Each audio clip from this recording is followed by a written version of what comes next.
Netcasts you love. From people you trust. This is Twit. Bandwidth for FourCast is provided by Cachefly at CACHEFLY.com. What sort of future do you think we're heading for? How will we live as we slip into the 21st century?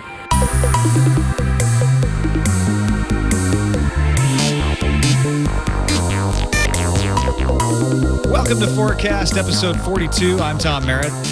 I'm Scott Johnson. And because it's episode 42, we had to have especially geeky internet guests on for FourCast. I'm very excited to have two excellent guests. First of all, Casey McKinnon, host of Sony's Comic-Con coverage, A Comic Book Orange, another podcast she does that I love, and the former star of Galacticast. Casey, welcome to FourCast. Why, thank you.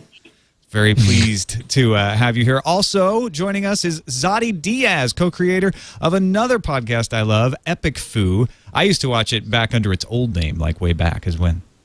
Well, you're old school, OG.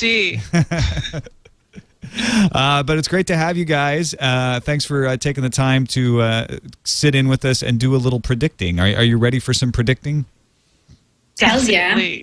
Excellent. Tom, I don't want to sound like just a big dumb guy or anything, but anytime we have female guests on the show, it's better for mankind, and I'm really excited to have two smart girls on the show who can give us what for. Oh, it's interesting that you pointed that out. See, I don't see gender, so I didn't realize. That was gender blind. Yeah. Let's start with a prediction from our listeners. You can email your predictions to fourcastpodcast@gmail.com. This one comes from Perry, who says, "Hello, Tom and Scott. I've got two quick predictions for you. One in the 100-year range and one in the crazy whacked-out range." We're only going to read the 100-year range. Here's the one, the 100-year range. He says, "Scientists will change DNA structure of people to make the consumption of salt water palatable, solving the water wars." Whoa! Well, it's already palpable. So yes, he said he wrote palatable. I'm cause heart palpitations. That's an interesting take, and people have tried to tackle this before. I might point to the mid '90s somewhere. I want to say '95 when Waterworld came out and tickled the world with its fanciful look at a world without land. And there was an attempt in that movie to sort of say, all right, well, here's ways that we would get water. But the big problem was nobody could distill enough of it to have people survive. So water was very, very hard to get, as was paper. If you'll remember, I'm kind of a fan of that movie, I have to admit, now, and get that out of the way. But the idea that we could harness all of that water kind of does away with previous episodes, Tom, where we've had fear and gloom and doom about a coming water war. That would go away. Since the earliest days of FourCast, we have told of the coming of the water wars. There's a really interesting way of dealing with this, too, because most of the time we have people saying, oh, we'll come up with easier ways of desalinization, or we'll figure out how to extract the salt from the water. But he's going from the other side. It's like, no, leave the salt in the water. We'll just change us so that, well, I don't know, we become fish-like or something, where we can just process the salt. I guess for his prediction to come true, that seems like we would have to do that. Our DNA would have to change to accept it. And as we know, again, referencing the film, Kevin Costner grew gills so that he could float down to Denver and check it out. So I'm hoping that comes with it. I don't want just to be able to drink the water. I would like to be able to swim and visit our now destroyed civilization. Casey, which, in your opinion, would be worse, growing gills or becoming Kevin Costner? Growing gills. I'd rather be Kevin Costner. Yeah? Yeah, definitely. I mean, what do you think of this this idea of having the DNA change so that we could process salt water? I think it's a great idea. I think it's really smart, but then you're not thinking about what happens when we run out of salt water. And then do we have to change our DNA back? Because, we'll have to, I don't know, maybe we should make it so that we, can consume stardust or something. Not a bad idea. But the bigger question is, why have we as a human race, and with all our innovation and all our great ideas, why have we not yet harnessed a way to get the water to be okay enough for humans to drink. So there's tons of it, and there's many attempts. It's certainly, not for lack of trying over the years, but nobody's really figured out a way to make salt water, as the writer said, palatable for us. And it seems like that's where our technology and our ideas need to be thrown. Otherwise, we're going to wait around for some weird, natural selection to happen where we can finally drink the stuff. I would rather develop machines or something that would chug the stuff out of there and bring it straight into our homes. Zadi, would you want to have your DNA changed to be able to metabolize salt water? That's an interesting concept. It makes me think of like Brita filtration systems. Like that kind of thing you put on your faucet. So if we have one of those that we just kind of install in us and just we filter our water and just kind of pop it out every couple of months when the little light turns red. Another idea could be maybe that since we're 98% water or whatever, maybe we just recycle the water within us, and that might be an interesting idea. So more of a Dune take. Right. We just have still suits. That is like Dune. Those are disgusting suits in Dune, I might add. Well, they can be if you don't keep them clean, that's for sure. Right. Yeah. All right, on to the main portion of our show. We're going to start with some short-term predictions. These are predictions that our guests think will happen in the next few years, in the near term, and it can come from any side you want. Your area of expertise, stuff you're just always thinking about. You can just pull it right out of nowhere. Let's start with you, Casey. What is your short-term prediction? Oh, my short-term prediction is that pretty much nothing's going to change. And the only thing that will change is we'll be able to refine certain things, like the iPhone will actually work better. AT&T will be awesome. And, and there'll be more television online. So wait a minute. Those are big changes. AT&T, first of all, AT&T working well. That's a huge change. And more. When you say more TV online, like most people will be getting their TV online? Yeah, through internet. So that obviously is a benefit for all of us because we all do shows online. But yeah. What do you think will actually encourage that? What's going to push people over the edge to start doing that? Well, I think there's already the technology to do all of this. People just need to get it right. How do we get it right? Well, I mean, there's people already putting stuff for. You can watch online stuff on your television already. There's already things for that. I just think more people will be doing it. And then there's the antenna issues on iPhone, and there's the AT&T. Just kills me. Well, you bring up a good point about we need to get to where it's easier to get it, or that there's better ways to get it. So I can raise my hand and say for 2 years now I have been 100% satellite and cable free, and I did that to sort of experiment with this because I already was getting a lot of content through Hulu and Netflix streaming and various other sources. And so I moved to media center style PCs on the on the TVs, and we've loved it. My kids love it. My wife loves it. I like it. We get kind of what we want when we want it, more how we kind of want it. We're not going to be able to be there and get the best HD experience from the Super Bowl, for example, but that'll come at some point. But what you're saying is there needs to come a day where we're not hacking it together like I've hacked it together. Exactly. That everyone will find this the norm, and that they won't be, going to get cable TV or that sort of thing through broadcast television, but through internet broadcast. Yeah, my mom could go buy the box, take it home, hook it up to her broadband, and in 10 minutes, she's got Hell's Kitchen, and she's none the wiser. She doesn't. To her, it's aces. She's now able to pause and do things she couldn't do before, and it's more on demand, and all those benefits are there for her. But to her, it's like, well, I just want my shows. I want my programs, as she might say. And she'll get them. Yeah. So, yeah, basically nothing to me is really going to change. Things are just going to be the way they are now, but for us futurists or us, people who use technology, and then the people who are living in, I don't know, smaller areas or where they don't have access to all this stuff that we do, well, they'll eventually get more access and they'll have what we have now, basically. Zadi, this is essential to what you do as well, as people getting more access to stuff. What do you think? How fast are we going to be able to reach this ability? I mean, I think it's pretty fast. It's happening now, right? So, I mean, everything I think about that I watch, I have so many things in my queue on Netflix. I think I have like 200 and something. I don't know. I think it'll take a lifetime for me to view every single movie and TV show that I've put on my Netflix queue. And Hulu is another one. I mean, and, you know, YouTube videos.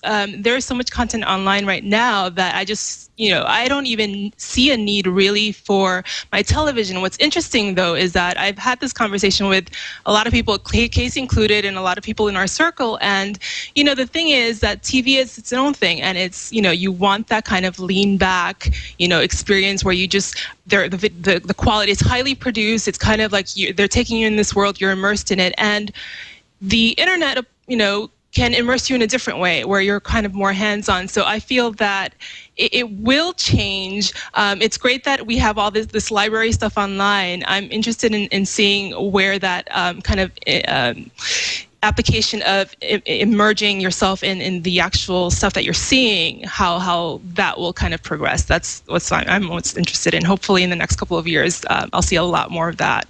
I have a good idea how to do that, actually. All you need to do is you need a content provider like Hulu or Netflix. They get to the point where connection isn't so much of an issue. So let's just now pretend that we're all South Korea and we have like 1,000 million terabytes to our house every day in bandwidth. So we don't have to worry about all that. They just need to be able to go, all right, well, dynamically, here's the sports channel, and dynamically, here's the action adventure channel, and here's the food channel, and have that stuff kind of mashed up in a way that you're getting it in the way that you do in that passive sit on your couch, flip through channels, see what's on, and things are just sort of playing. The nice thing about this new world would be that you could present some of that initially, but I could then go, all right, pause this, save it to my favorites, go back to the beginning. Let's see that entire show. That's when you take over and get the more interactive sort of, you know, approach to it. DVRs without recording is kind of what I'm sort of suggesting there. And I want to say this real quick. I'm really happy to hear I'm not the only person with a 9-mile list of movies that are in my Netflix streaming thing, because I don't know when I'm ever going to get to them all. That makes I know, it's crazy. It's becoming a burden. It's like a list of things to do. Like, I got to watch these movies, and I got to catch up on The Wire, and then once I get that, you know, I've got the stuff on my DVR that I didn't get around to this weekend. It's like a job to watch television at some point. I get pissed off because I'm at 53% on my DVR, and I always, you know, I get so aggravated because I'll get rid of something and something else will have taped, and I'm still like over 50%. We're going to go back to shadow puppets, really, at this point, because it's just way too much to deal with. People just give up. Like, forget it. I'm done. I'm not watching your shows anymore. All right, well, let's turn the short-term prediction over to you, Zadi. What do you see in the next few years in your crystal ball? Okay, so I guess location-based services are really big, obviously, and I'm kind of conflicted about them because I'm not sure. I don't always like to check into places, and you know, I kind of reserve that for my kind of close friends. But I'm really interested in how you can merge location-based services with something like augmented reality, and I'm really interested in how perhaps like we're leaving footprints everywhere and we don't even realize the implications of that. So it's like we are creating this layer of a world that we're not really even seeing. So while we're walking around and doing our work and going in to get coffee, there's actually this outer layer existing, this invisible layer that exists of a life that's happening. So kind of what will that look like when we look back at all these things that we put on Gowalla or Foursquare or Bright Kite, and we see where our father, our grandparents, our great-grandparents have been, and we can look at history through kind of like the eyes of the people that were there, and we have kind of our iPhone or whatever it may be in 5 years or 10 years, and we are standing, you know, in a cafe and we can see the people that were sitting in the same seat you were in, or have a conversation perhaps even. Maybe that's maybe 20 years from now, I'm not sure. I'm thinking maybe technology progresses a little further. But just kind of having that merging between that layer that we're creating with all these location-based services and augmented reality and our life now. I think that would be really cool. Well, Tom, this is familiar, isn't it? Didn't we talk? We talked. Well, no, it's not. You're not doing a prediction so much as adding on to this idea that we had, and I don't remember where Tom and I talked about this, maybe a different show even, but we were talking about the idea of going to like a hotel room that was built in the 40s and having some kind of screen or device, an iPhone or whatever, and being able to look through that. Anywhere we sort of held that screen would show us that portion, that view of the room, exactly as it is in front of us, but how it looked in 1942. Yeah, it was on Current Geek. We were talking about this website called RetroWeb that's trying to find and organize all of these old pictures and historical items so that you can kind of surf through by time as well as location. And I think what Zadi's done is kind of created what they should be doing next, which is pushing for this ability to kind of make augmented archaeology available. Right. That would be so cool. Yeah, the world would be your museum. Right. Oh my God, how amazing would that be? I mean, kind of like the museum is where you live. It's really all around you. It's not, you don't have to go to a specific location. It's everywhere.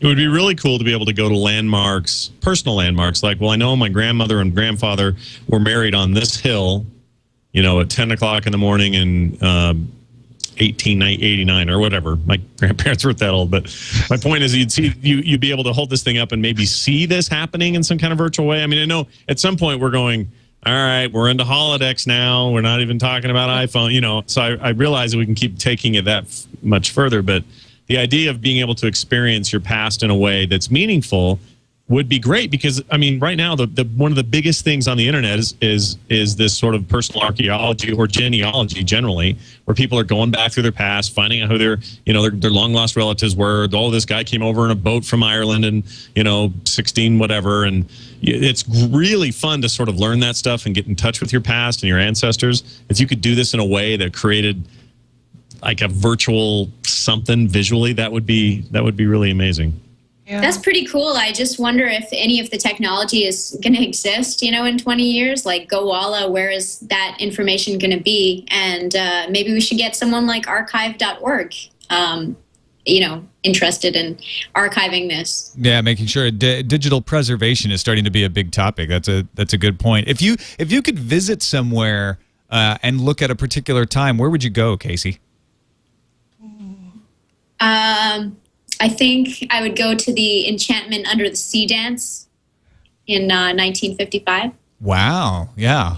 You got to be careful, though, because if you play Johnny Be Good, then your hand could start to disappear. Yeah. What about you, Zadi? Where would you pick? Oh, man, I would want to think about this question because I feel like I would have a better answer. The first thing that pops into my head is Woodstock for some reason. Really? Yeah. I would love to kind of just be around that era where it just felt like magic was happening and everything was changing through music. I think that would be a great place to visit. Yeah, I mean, it would actually be a much safer way to visit in your augmented reality than actually traveling in time. Right. Virtual mud is better than real mud. Yeah. At this point, I would actually say like New York City. I'd like to be right in the center of Manhattan before anything happened there. Like way before anybody settled. No colonies, no people, no nothing. Just right in the middle of this, lush green place that within a few hundred years is going to be just covered in buildings and concrete. I think that'd be fascinating. Yeah. I think I'd probably go. I would want to look at what places look like in the 40s, especially around here, like San Francisco, downtown San Francisco, North Beach, those kind of places, because I'm just fascinated with the style of the 30s and 40s. I would probably just spend hours and hours doing that kind of stuff. All right, let's move on to the long-term predictions. These are more distant, maybe more sci-fi, maybe a little weirder. These are maybe 100+ years, could be longer. There's really no limit to it. Let's start with you, Zadi. What is your long-term prediction? Oh, okay. I have to look at this because I kind of had to write. All right. So my long-term prediction, I'm thinking maybe 100 years plus, is I was thinking of how a lot of athletes now take performance enhancement, drugs of I sorts. think it's not even alleged anymore. They've all just kind of given up and admitted it at this point. Exactly, but it brings up an interesting topic to me. I feel like, I read articles where even in events like the Special Olympics, runners who are supposedly handicapped actually aren't, because they have, limbs that enable them to run faster. And so I started thinking about that idea of how perhaps that far in the future, due to overpopulation and perhaps competition for jobs and public attention, if you're in the public eye, we have a need to kind of upgrade ourselves because we are, in essence, competing with technology. And so I started thinking of bionic implants and elective surgery and kind of the things that you would choose to cut off in order to kind of make yourself a better human or a better performing human, whether it's a limb or whether it's enhancing your intelligence to study in school or enhancing your senses. I don't know. And then I started thinking about what that means in terms of medicine. Oh, God, I'm going to go off on a tangent here, but I was thinking about That's what the whole show's about. It's fine. I was thinking about what that means in terms of medicine and how on our computers now, except for Macs, of course, but you have patches if you want to, fix a virus, and thinking, well, then that means probably the end of any kind of cures, because then you would just have patches for whatever limbs, malfunction or whatever. So kind of thinking about how we replace our parts. I can't walk to the store today. I have to wait till Patch Tuesday. When the new leg comes out on Tuesday. Yeah, I'll be back into work. I just, they don't want to issue an out of cycle patch for my leg, so. But that would be hilarious, though. You can't, I love this idea. This is great because it's heading that way anyway. We get to the technology where we can say, all right, Kurt Schilling of the day, let's replace your left leg with this, metallic one that has extra spring in its step or whatever, or this arm that'll make you pitch better. And, oh, you've shattered your elbow? No problem. Let's just go get you a new model or whatever. That doesn't seem that far-fetched to me. I mean, the minute we hit that tech and that level of tech and it becomes somewhat affordable, certainly in the, we were talking about professional sports here. Somewhat affordable could be $1 million a limb and no one cares. You don't even bat an eye. Then you've got your business. It'll happen. So I don't think this is far-fetched at all. This seems pretty accurate to me. But what about when it's like, just regular people and it is affordable? I mean, do you start kind of having that existential crisis of like, well, what makes us human anymore? I don't know. I think it's interesting. Let's talk about what we take off. So first thing to go is pinkies, in my opinion. Don't need them. Never need your pinky. The only people who need pinkies are nose pickers. Yeah, nose pickers and hang loosers or whatever. And they can come up with something new. And you can still do the goat like at a concert. Just do that finger. I feel like not really. That's. It loses all meaning. So you'd keep your pinky, Casey? Hells yeah! What are you using your pinky for? What do you need it for? I need it for this. I do need it for this. For the audio listeners, she made the Vulcan sign. But essential for that. Yeah. If you don't know this, you shouldn't be watching the show. Wait, I didn't say that. You could do it like that. See, Jam Reveal, show me again. You can do it like this, so you don't have. Oh, maybe you won't. That's not the same thing. Just holding up 3 fingers. That's. Wait, how do you do it? You can't. You got it. The shocker. Oh. Right? Yeah. Uh-huh. How do you count to 5, though? You don't count to 5 anymore. It's like 1, 2, 3, 4. What happens? 5. 8. I hadn't considered the shocker. I think most people could probably count to 5 just fine. I might have a problem because without my pinky to count on, but maybe we'd just move to a base 8 system. All right. Right. Let's do it. All right, let's turn it over to you, Casey. Looking down farther along the road, what is your long-term prediction? Well, my 100-year prediction is that packaging for food products it'll be mandatory for them all to be recyclable. I think that all packaging, everything sold in the stores, should be recyclable. And definitely after 100 years, I mean, the garbage really builds up. So yeah, I think it'll be sort of a mandatory thing in 100 years that all packaging will have to be recyclable. And will the food also be recyclable or recycled, or we're just talking about the packaging here? Well, you poop that up. Yeah. Don't you, Tom? Well, I don't usually recycle it, though. I just kind of let it go. Yeah, well, you could always use that for fertilization. Yeah, right? I suppose. Fertilizer. I don't think human waste is usually used as fertilization for many reasons, but maybe that you can work that into the prediction. It's a way to sterilize it and sanitize it. Is there anything else with the packaging that besides just being recyclable? Would we also have any reusable packaging? So you could. Well, we already have reusable packaging, but I get like meat in Ziploc containers all the time, but and I reuse them all the time, but I have too many of them. If you buy meat every week, you end up having 52 Ziploc packages per year. So, it gets to be too much. There needs to be some way to, send it in to get it all recyclable or, to reuse it. But, if you keep it at home, it's going to be too much. It'll build up eventually. There needs to be some sort of exchange program. Yeah, for your meat bag. Look, here's what I'm going to say about this. I have a major problem in my house of going through tons of water bottles. We go to Costco, we buy this huge, just like crate of water bottles, and that's how we prefer our water, partially because I think our water in this city is filtered through a dead raccoon somewhere. That's beside the point. These water bottles get stacked up, so we have bags of them. We have a recycling bin, and we throw them in there, and we do all our due diligence and stuff. But then you hear about the fact that these water bottles are not as easily recyclable as we think, and there's so much of it that they can't use it all, so tons of it gets in a landfill anyway. Yeah. We were going to have to come up with, I had this idea once, a water bottle that the minute you cracked the cap, it sparked some kind of molecular change to start happening in the bottle, that it would start to biodegrade, and you had basically 2 hours to get rid of your water, or else the thing was going to have holes and leak all over the place.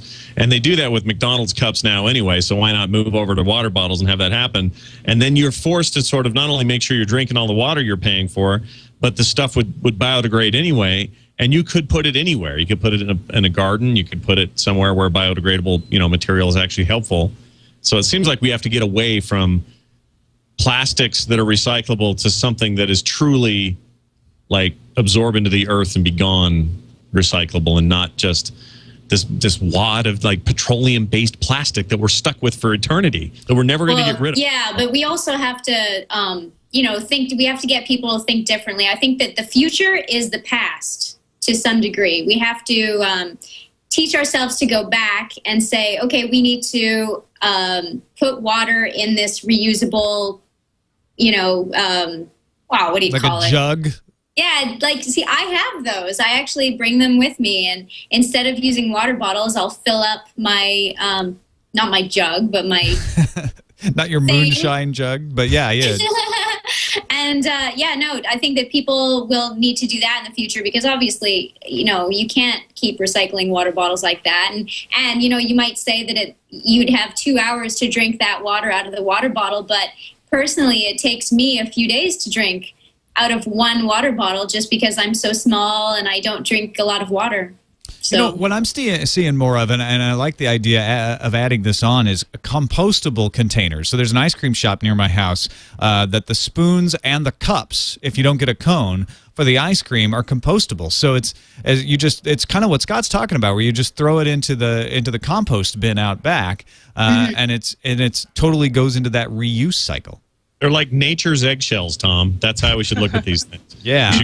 Ways to make organic containers like the egg, which is an amazing piece of nature that we should revere and look at and go, wow, how can we do this for the next, container of Big Mac I purchase? So I can literally take that thing and put it in a compost pile, which is, helping me grow a garden, which is helping me buy food that's, have food that isn't me rushing down to the store and getting a bunch of pesticide food. It just seems like that kind of stuff sort of builds on itself, and before you know it, we are one bunch of big happy hippies just drinking out of our biodegradable water. Zadi, what do you think? Is this something that's going to take us 100 years to get to? Or are we going to be all recyclable containers? Oh, man. I don't know. It makes me think. I thought I had read something a while ago about some kid that had invented some sort of enzyme that makes plastic dissolve, or I don't know if I'm remembering correctly, but it also makes me think of, if we look inside ourselves, I think that there's bits of plastic. I think I also read this somewhere. So maybe what it is, it's kind of like, in 100 years we'll have built up a tolerance to plastic in a way biologically. We'll just be able to biodegrade it. Right? Yeah, forget salt water. Let's drink plastic. Yeah. Right. Well, we'll have plastic bottles of salt water that we can just swallow. This sounds like a terrible future. It's not as bad as Highway. Highway in the chat room says everyone will just wear still suits and drink his or her own body wastes. Wow. Back to Waterworld again with that. Or back to Dune. All right, let's put a line under that one and move on to the crazy-ass predictions. If we can, we'll try to get crazier than we have so far. You can think 10,000 years in the future. You can just be the wildest prediction you have. It doesn't even have to be that far off, but hopefully it's a doozy. And Zadi, we'll start with you. Oh, man. Really? All right. You got to make the prediction sometime. All right. So my crazy ass prediction, I think that once we move past transhumanism and we're all full robot and memory and intelligence is redundant, I think feeling will be a commodity. I think we would have detached ourselves so much from being from the meaning of our biological lives that we will seek out emotion and feeling like addicts. I think we'll bottle it up. I think our five senses will try to return to the five senses that we had previously. This was probably really far out in the future. I don't even know when this would happen, but for me, I think the meaning of life is, or the meaning of the purpose of anything is kind of dictated by its function.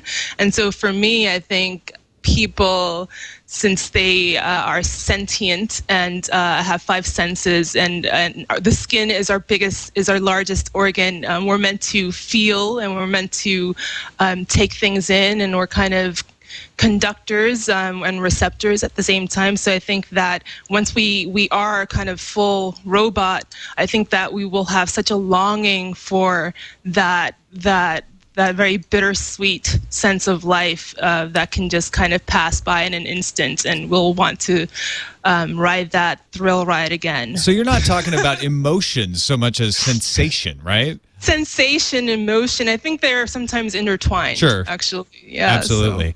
Because there was a Doctor Who episode, I think, if I remember it right, where they had that as it was just a sideline at one part. It wasn't essential to the plot, but there were people selling emotions. Really? Yeah, they had little. You can tell I don't watch bottles, little vials. Well, see, okay, so I'm thinking along the same lines then. Yeah, although yours is a much deeper one. They were just selling like guilt or sadness or something. You had a whole a lot. A more rich and textured product than they had imagined. Yeah, I think that if we're all, kind of machine, we'll also want to kind of make organs that malfunction and degenerate and have disease as well, because it's kind of like if you can live forever, then what's the purpose? Will that be kind of like being retro? I suppose it would be.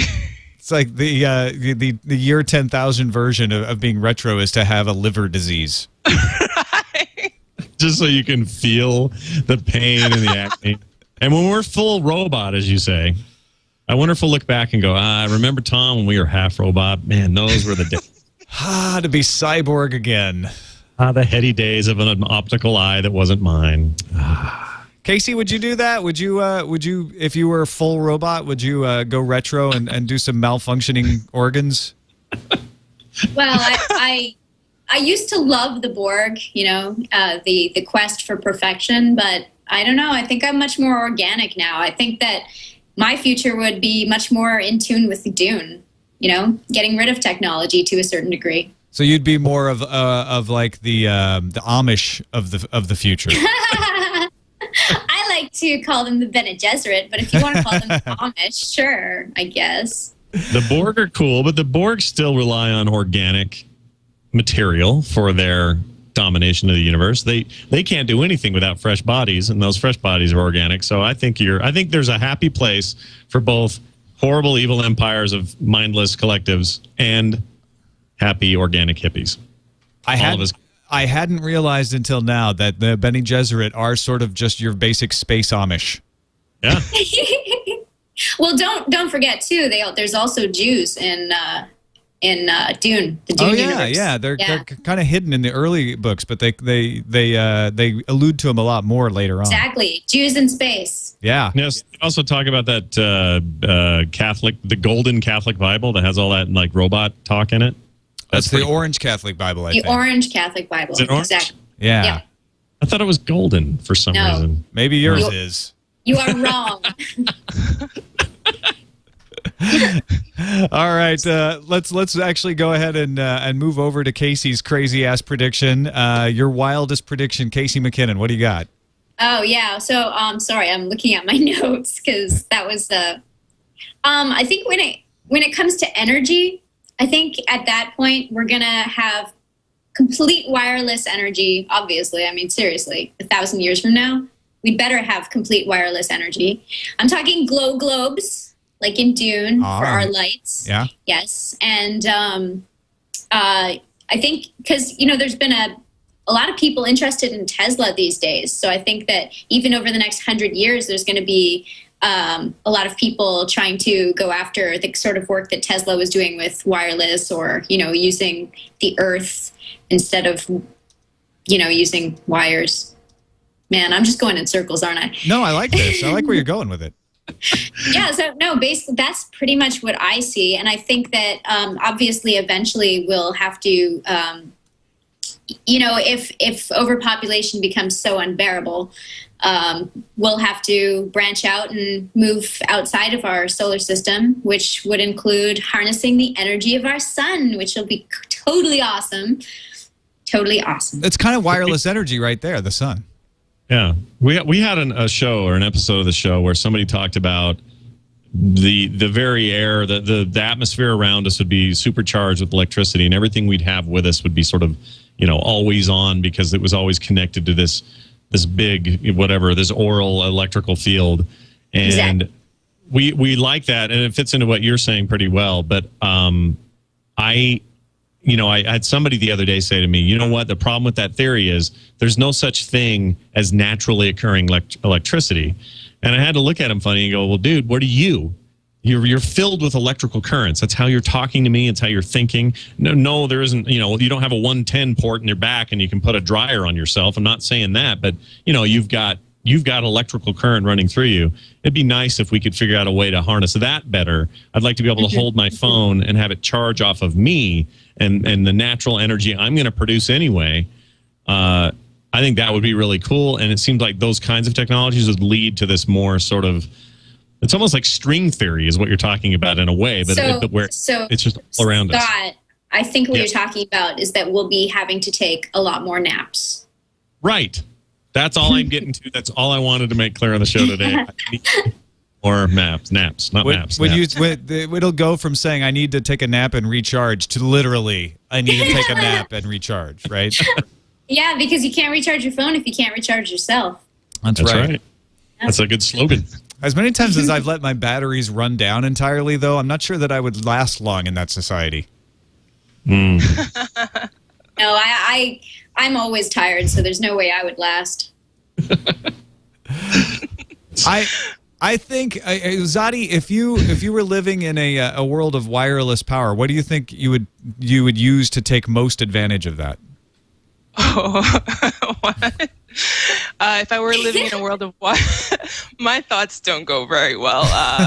It's a very sane place. If I were living in a wireless society, what I would use for most of that energy? Yeah. Is that what you're asking? That's pretty much it. If you need me to ask it again to give you more time to stall and think of something else that you feel more comfortable admitting to wanting, that's fine. Right. I would use it. I think I would use it to run a marathon, perhaps. Maybe use the money for good. I don't know. I don't know. So, like wirelessly powered legs? Right. And that would be a hell of a malfunction if it did happen. Imagine, you want to take a nap and your legs are still running. That would be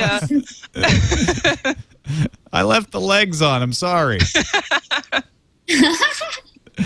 All right, I like it. Well, let's clap on, clap off legs too. Right. Which is horrible in a stadium full of cheering people. Yeah. People just fall, get up, fall, get up. Yeah, that would be ugly. All right, shall we move into 4 questions then? Let's do 4 questions. I love these 4 questions. This is where we ask rapid fire style 4 questions to each of our guests. They do not have time to think. You are not allowed to stop and think. You need to tap into your communal energy and the space-time continuum and answer them from the gut and give us more or less an accurate representation of what you would say. Are you guys ready for this? Can I swear? I don't know, Tom. You tell me. What does the twit Well, we can't stop you. So, I see. They might take it out of the posted version, but it's not encouraged. But do what you need to do. Yeah, say whatever you want. I think I'm going to start with Zadi. Are you ready? I'm going to ask you my questions. Are you sitting comfortably? I am as comfortable as I can probably get for this, so let's go. You look very studious with all those books behind you, so I feel like this will be good. It's analog. I have to kind of balance out. Indeed. All right. Here we go. If we will one day have flying cars, will we also have flying clown cars? Why not? I think we need the clown cars where 20, 50 people come out of it and just kind of parachute down to the earth. And it'll be even funnier, when that one person who doesn't have a parachute just plummets to their death. So perfect. And I hate clowns, so that's the right answer. Bing, point goes to Zadi. All right, next question. What major development in human innovation do you hope you'll witness before your 90th birthday? Oh, man, major innovation. Oh, wow. I hope that we make a way to not stutter. I feel like it would be great if there was technology where what you wanted to say or what you wanted to say 5 minutes ago just comes into your head and you're like, you're not like, in the bathroom 10 minutes later and you're like, I should have said that. I wish there was that technology because this would be so much better right now. Time machine for speaking. Yes. Yeah. It would really help 90-year-olds too, I'd have to say. Moving on to 3rd question. Who wins in a fight? Nanomachines or nanomachines who drive micro machines? Nanomachines or nanomachines who drive micro machines? Nanomachines, because nanomachines who drive micro machines are way too preoccupied with their nanoisms. Like I am with my toys. Exactly. Right. And last question. Who would you rather be ruled by, a race of giant chickens or a race of Elvis impersonators, and why? A race of Elvis impersonators, depending on what age Elvis is. We're talking fat, disgusting, sequin suit wearing, like Vegas era Elvis. Chickens. Chickens. When you put it that way, Scott, chickens. Yeah, indeed. Very nice. You did good. All right. Over to you, Casey. Are you ready for 4 questions? As ready as I'll ever be. Question number 1. If the zombies take over, won't they just end up creating a corrupt zombie government? Well, I don't know. Is that the Tea Party you're talking about? The zombie. Won't they just end up with a zombie tea party? Mindless drones who can't talk.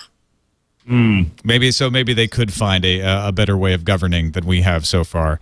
When will vampires finally make themselves known to the public? Well, I could tell you now. And would you like to make an announcement? Well, I still look, 16, so... So figure it out for yourself, America. I was going to say something. Can't you see how I'm glistening in the sunlight? Right. Oh, you're that kind of vampire. No. Vampire. You're the teen reader. No. Question number 3. When will the extraterrestrials contact us, and what will they look like? They will be the size of a planet, and they will. We won't even know that they're here because we'll already have been destroyed. That's the shoot first, ask questions later extraterrestrials. Damn it. Well, it's more we're just going to eat your planet. Yeah. Planet eaters. That'd be our luck. Finally, question number 4. If you had a time machine, would you stop Hitler? Wow, that's a good question. And what would that do to your Galacticast episode? I don't believe in changing the past, so I have to say no. But I feel terrible for all the Jews that died. It's a tough question, right? It's a terrible question. How dare you ask it to me? It's like the most serious of the 4 questions I think I've ever asked. I think you're right. It created such wonderful, we've made such wonderful movies, and Glorious Bastards wouldn't exist. There's Robo-Jew versus Giant Nazi Women of the SS wouldn't exist. There's all these wonderful things that wouldn't exist if I went back and killed Hitler. So I'm terribly sorry for the people who died, but I can't change the past. I feel like you don't even have to answer that because you can't change the past. I can't. That it's going to turn out that way one way or another, or you'll make it worse. If you had a time machine, at the very least, you could go back in time and punch him or something. You don't have to stop him from doing his thing. Just sneak up, bam, right in the back of the neck, and then run. I got it. I can go and cut off his other ball. There you go. If only procreation were one of the problems he had. Might have changed everything. All right. Well, thank you guys very much. This has been a fantastic episode of FourCast. Thank you. This is amazing. Thank you. Casey McKinnon, you can find all over the internet. Let folks know some of the places where they can see your work. Well, everything's at CaseyMcKinnon.com, and you can find me on Twitter as @CaseyMcKinnon. And Zadi Diaz, host of Epic Foo. Let folks know where they can find that or any other projects you're working on. My website is ZadiDiaz.com, epicfoo.com, and on Twitter, I'm @Zadi. And Scott, do we have any cross-promotional business that we need to take care of? Well, we might just mention that every Friday night at 9 Eastern. Do I have that right? No. 8:30 Eastern? 7:30 Eastern? 7:30, I think. If you're going where I think you're going. Yes, we record Current Geek Weekly. You've heard a few geeky references on this episode of FourCast. If you're really into that kind of stuff, then boy, oh boy, do we have a show for you. So check us out at twitlive.tv every Friday afternoon at that time, or evening if you're on the East Coast, and join us for that show. It's more information at currentgeek.com. Don't forget to leave comments at our website, which is fourcastpodcast.com, or you can send us an email to fourcastpodcast@gmail.com. Thanks again, Zadi and Casey. We'll see you all next time. Thanks Bye-bye. a lot. Thank you. But it's only 32 years away.